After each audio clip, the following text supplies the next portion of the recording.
bagaimana caranya untuk memberanikan diri meminta maaf kepada orang yang telah kita zalimi agar taubat diterima oleh Allah? Subhanallah. Berbuat meminta maaf kepada orang dizalimi. Tobat kepada sesama manusia. Dilihat dulu. Jadi tobat ada ilmunya ya. Kalau salah ilmu bermasalah. Dolim kita macam mana? Kalau dolim kita mengumpat dan menggonjeng seseorang, cara tobatnya macam mana? Dilihat dulu. Dia tahu tak ada kalau kita mengumpat dan menggonjeng dia. Kalau dia tahu, ya kita datang dan meminta maaf karena dia tahu. Kalau dia tak tahu bagaimana? Kalau tak tahu jangan datang berkata, ya akhi aku mohon maaf, kemarin aku menggunjing dan mengumpatmu. Dia akan marah. Di mana lagi kau gunjing? Oh, bisa gitu nanti. Jadi caranya kalau dia tak tahu, Nabi mengajarkan. Kalau dia tak tahu engkau mengumpatnya, menggunjingnya, cara tobatnya adalah pertama, beristighfarlah kepada Allah untukmu dan untuknya. Untuknya, untukmu, astaghfirullahaladzim, li walah, ya Allah ampuni aku dan ampuni dia. Aku telah menggunjing dia. Jangan disebut, jangan cerita, kalau cerita tambah marah dia. Aku kemarin berlima ngomongin engkau, gunjing kau. Siapa lagi temanmu gitu? Mana lagi? Nah, itu diantara. Maka dilihat dolemnya apa? Atau di saat mohon maaf mencuri. Semoga Allah menjauhkan dari mencuri. Kalau ada misalnya, seseorang mengambil uangnya seseorang. Si A mengambil uangnya si B. Setelah itu menghadiri pengajian, tobat. Aku mengambil $1000. Tobat bagaimana cara mengembalikannya? Tanya. Dia tahu tak ada kalau engkau yang mencurinya? Kalau dia tahu, datanglah meminta maaf dan mengembalikan ini uang 1000. Dan dia bakal bangga Anda tobat. Karena tahu ya.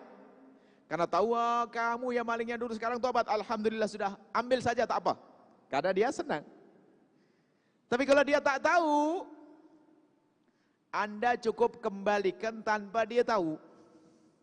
Dititipkan melalui ada akun, nomor akunnya, kirim saja, transfer ke sana. Tak usah kasih tahu. Kalau kasih tahu nanti berkata, enggak bukan 1000, 5000 hilangnya. Ada pencuri yang lain. Nah, sekarang masalah zalim itu lihat dulu kesalahannya apa. Kalau kesalahan kepada Allah tak perlu minta maaf, misalnya Alhamdulillah.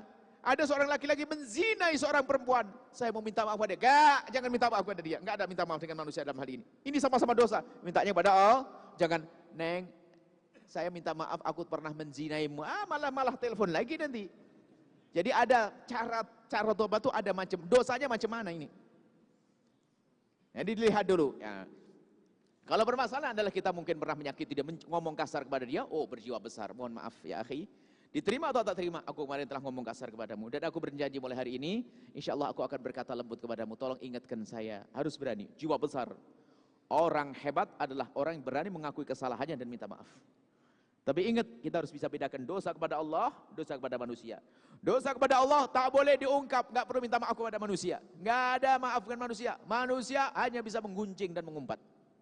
Dosa zina, dosa mabuk, dosa judi, ini urusan dengan Allah, nggak usah cerita. Semalam kita bahas, tak usah cerita kepada siapapun dari bangsa manusia. Kalau tobat kepada Allah Subhanahu Wa Taala. Jadi semacam itu dilihat dulu zalimannya apa. Tapi untuk berani minta maaf ya. Kalau dosa kepada Allah, zina, mabuk, judi, cukup menangis di tengah malam selesai, nggak perlu diminta. Ya hakim tolong cambuk saya, tak. Menangis di tengah malam selesai urusan. Karena waktu itu ada seorang perempuan mengadu kepada Nabi, minta dirajam. Nabi mengatakan barangkali kau tidak melihatnya, barangkali kau tidak melakukannya, barangkali kau hanya bersentuhan, barangkali. Jadi para ahli fikih mengatakan kalau dosa kepada Allah hendaknya disembunyikan, bukan diisharkan, bukan diidharkan, bukan dizahirkan, tapi disembunyikan. Seperti itu ya, insya Allah. Dilihat dulu kesalahannya, tapi berani minta maaf adalah berjiwa besar. Biarpun setelah itu akan diolok, direndahkan.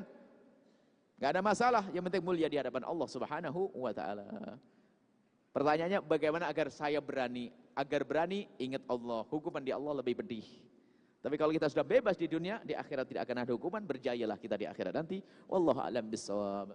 Setelah Anda menyaksikan video ini, jangan lupa berselawat kepada baginda Nabi Muhammad sallallahu alaihi wa alihi wa sahbihi wasallam.